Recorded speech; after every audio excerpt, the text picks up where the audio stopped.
মোহাম্মদপুরের টাউন হলে ব্যবসায়ীর বাসায় পরপর দুবার গুলি করে দুর্বৃত্তরা। কি কারণে এই গুলি, আর কেনই বা এখনও ধরাছোঁয়ার বাইরে এই ঘটনার নেপথ্য নায়করা? সাব্বির আহমেদ জানাচ্ছেন বিস্তারিত।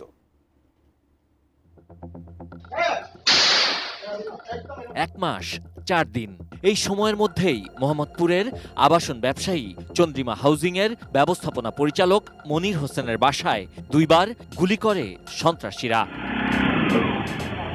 মার্চের শেষ দিকে মনির হোসেনের মোবাইল ফোনে দুবাইয়ের একটি নম্বর থেকে প্রথমে ফোন আসে, যেখানে চাঁদা দাবি করে সন্ত্রাসীরা। পরে ওই নাম্বার থেকে আবারও ফোন আসলেও তিনি তা ধরেননি। এর 3 দিন পর 24 মার্চ সন্ধ্যায় প্রথম তার বাসায় গুলি করে দুই যুবক।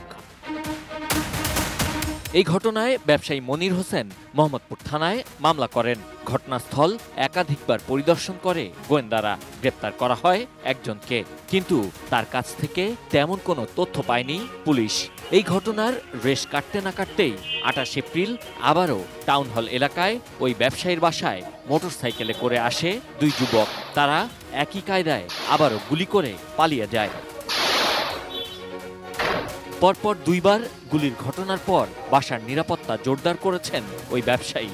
আইন শৃঙ্খলা বাহিনীর প্রতি তার অভিযোগ, তারা ব্যবস্থা না নেয়াতেই দ্বিতীয়বার হামলা হয়েছে। একটা গ্রুপ আর একটা গ্রুপকে চাপাচ্ছে, কারা করতেছে কারা আমি আসলে ওইভাবে কাউকে ইন্ডিকেট করতে পারতেছি না। রিমান্ডে আনার পরেও কিন্তু তাদের কাছ থেকে কিছু বের করতে পারে নাই। তো তারা জড়িত আছে কিনা সেটাও তো আমার কাছে একটা সন্দেহ। এইভাবে কি চলা যায়? এইভাবে তো কোনোভাবে জীবন আটকা থাকার মতো আর কি।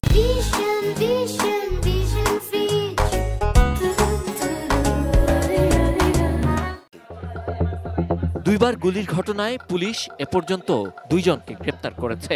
আইন শৃঙ্খলা বাহিনী বলছে, এলাকায় আন্ডারওয়ার্ল্ড কেন্দ্রিক আধিপত্য বিস্তার, হাউজিং ব্যবসা নিয়ে কোন্দল, চাঁদা চেয়ে চাঁদার টাকার ভাগ না পাওয়া সহ বেশ কিছু বিষয় এর সঙ্গে জড়িত।